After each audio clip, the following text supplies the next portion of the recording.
So hello everybody. So I know that you guys actually want to meet or even know a little bit more about Sir Daniel, the chief of JIC Premium Campus. So today we'll go try to find him, okay? Let's go. Oh, he's a little bit busy. He's actually working with some students. So basically as a chief, he's probably asking or giving some forms for them to, what is this? To write on. Maybe they might ask permission to go out this weekend, but we won't know. Anyways, let's try to find him. Hello, sir. Can we give you an interview? Will that be okay? Oh, yes. Short interview. All right, let's go. Anyways, how about we take a seat for a bit? All right, so guys, my bad. It wasn't about a form for students going out. Rather, it was about a student who wants to extend for 6 weeks. Anyways, we're going off track. Let's go back to Sir Daniel. So, Sir Daniel, maybe you can explain a little bit on your position and what you actually do here in JIC Premium Campus. Okay, so I am the chief of the campus, so I manage everything in general. I'm a general manager, you can say. But my specialty lies in academics. So I try to coordinate with the teachers, I do the training, I observe classes, I do consultations. So everything that has to do with academics, you can say that I'm the guy in charge. That's a lot. So you mentioned academics, right? Let's go down the list. You mentioned you train teachers? I mean, I'm not like a trainer, but I observe the training programs. I talk with the teachers, I listen to their concerns, and then because there are some cultural differences, I explain to them about differences in culture, what they should do, what they shouldn't do. So these kind of things we consider as training. That's fantastic. So this involves of you monitoring, going around and checking classes too, correct? Yes, true. So sometimes teachers and students get surprised because I go into classrooms unnoticed, unnotified. But once they get used to it, they actually like me being there because the teacher would be able to get help from me if there's any issue. Also, the student feels a bit more comfortable when I can translate for them or give them tips. And I think we try to build this culture where we can freely talk to one another and then talk about the issues, and then we improve the classroom environment. That's very hands-on. Not many people actually do that. They mostly stay in the office, but in your case, you actually go around. Yes, so I do walk a lot. Every day. Because our campus is huge, I usually walk around 12 to 15,000 steps daily. So it's also healthy. Yes, I'm losing a lot of weight. Good for us. Yes, good for us, yeah. So anyways, you mentioned that you actually talk to students. I mean, to teachers, correct? Yes. But you also do this for students. Yes, actually I do the talking mainly with the students. So if ever there are concerns regarding academics, I just tell them they can anytime approach me. We talk about their issues, their concerns, and then if ever I can help right away, I try to amend these problems. What do you think is the main biggest concern among students? Because I've noticed so far since we opened in Premium, we haven't really had a big problem. Thankfully, yeah. Not yet. Thankfully, right. Yes. Probably the biggest concern would be, understanding the teachers. Because when they first come to a new environment, a foreign country, of course they're here to learn English, but their English is of course not quite the level to understand everything. So they really feel frustrated. So I think that's the biggest concern. And then you have the consultation with all of the new students on the first week, right? Yes, I try to meet all the new students as much as possible. And if ever I'm not around, I ask the head teacher to do the consultation. And then I usually follow up. I usually follow up and meet the students one by one. Do you find it difficult? I like to meet people, so I kind of enjoy it. And I get to meet people from different countries, different age groups, so it's actually very fun. It's very fun. I also heard that you're really good at making coffee. Oh, yes. Shortly. Yeah, I consider myself to be a trained barista, so my expertise lies more on the coffee than education. Okay, since you mentioned that, how about we pop into the cafe and then you can make me a drink? All right, let's go. Okay, let's go.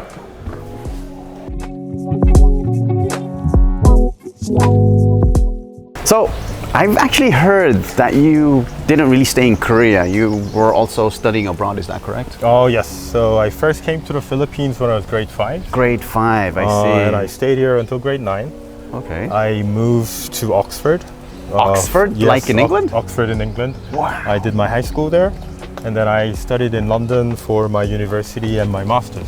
Wow. So what did you study as a bachelor's degree? I majored in economics in University of London, SOAS, and then I majored in development in London School of Economics. As your master's degree? Yes. Wow. So how long did you stay in England in total? Give or take about 8 years. 8 years? Yes. And after that, I went back to Korea to do my military service. Of course. Yes.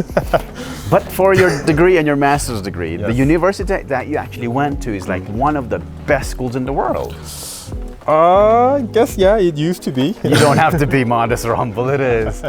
So, do you think the influence of studying in England actually shaped you of who you are now? Yes. So I lived in the Philippines, I lived in England. I also stayed a bit in China as well. So China? I stayed about 6 months in China.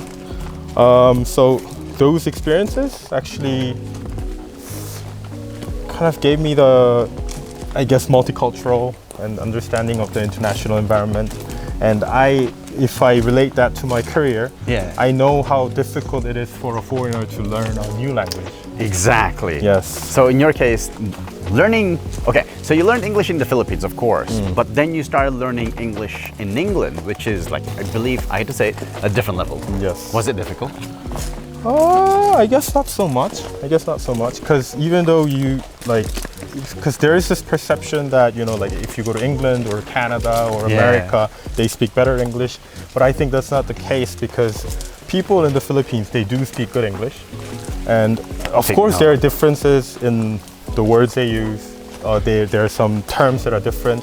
But in general, I think I had no problem in settling in England.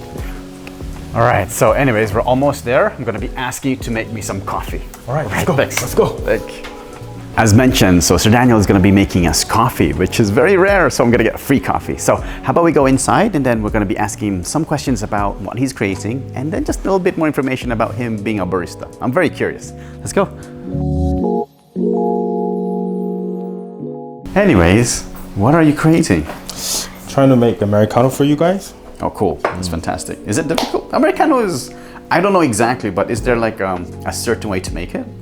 I guess. So for us, we have our recipe of 20 grams of coffee. And then my setting for the extraction is usually 20 to 25 seconds to highlight the sweetness and bitterness. Because usually Koreans and Japanese students, they like that kind of spectrum, like the taste spectrum. So that's how we aim to configure the taste settings of the cafe. So I'm curious, how did you get into this? How did you get into being a barista or the art of it? So since early 20s, I fell in love with coffee, obviously in England. Tea time, there's tea time. So that was the first time I actually got into the coffee culture, tea culture. Used to drink coffee a lot, maybe 4 or 5 cups daily. And after that, I really enjoyed coffee. Like I had coffee as my hobby. And then during COVID, maybe I thought of doing the training just for the fun of it. So I've undergone barista training for about a year. Where? In Korea. Was this for a certificate or something? Yes, for certificate. So I got my certificate and I did my training in Korean Coffee Association.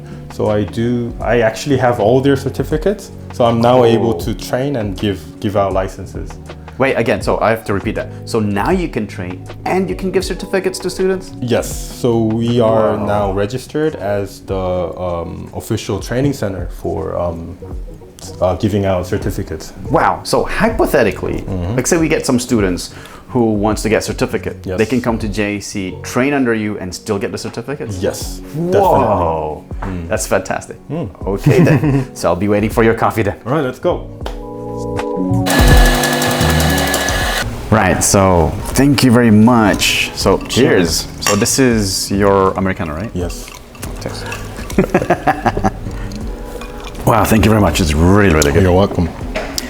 So So from my understanding is you were here in the Philippines, you studied a little bit here, then you went to England, and then you got of course you finished your high school, your bachelor's degree, your master's degree, went to China for 6 months, and then of course fell in love with coffee. With all of that, how is your approach coming into this industry in terms of your work, your profession? So actually, when I finished my military service,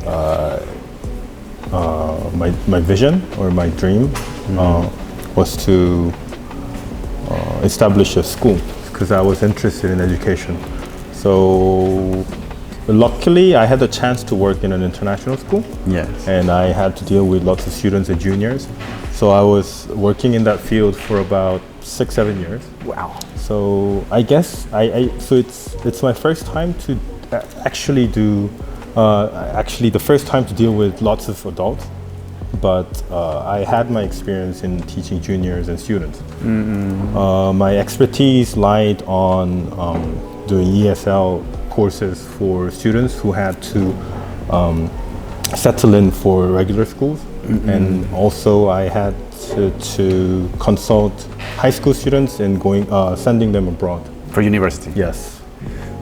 Interesting. So you actually was working in an international school first, and then you're going into ESL, working with adults. Yes. So my takeaway there is you had like perspective of basically both. What I mean by both is you had the perspective of you being a student, and then the perspective of you being a teacher, and then additionally being in management. So all of that you're taking into consideration, making you a really proper person to do your job here. I guess so. I hope so. I try to be. All right, and then at the same time, you're leaning more towards the academic aspect. Yes. So when consulting students, it's more about how to improve English. Is that correct? Yes, how to improve. Plus, I know how difficult it is to, be in a foreign environment. Try to learn a new language. It's very, very difficult, and I know that it's difficult for the teachers to understand because usually the Filipino teachers they get English naturally. As to the Koreans or Japanese or other international students, it's really we have to start from zero. Everything is new, everything's so foreign. So it's not only about academics, but we should make them feel more comfortable so that they can easily adapt to a new environment. So I guess my goal is not only to consult academic stuff, but also about making them feel more comfortable to quickly adjust to a new environment. Do you think that this is the same, not just for the Koreans, but the other nationalities? Yes, of course. Because I had an international experience, I had lots of Japanese friends. I also had lots of Chinese friends. Not only those, but like many different parts of the world. Plus, when I worked in international school, of course, I dealt with lots of international kids. So I guess I do have some understanding of the international environment. So so I try my best to understand and I try to learn their culture as well. That's fantastic. That's very respectful. Anyways, thank you for your time. Thank you for the coffee. Thank you for the time. And guys, now you know a little bit about Sir Daniel. Bye Bye guys. Bye.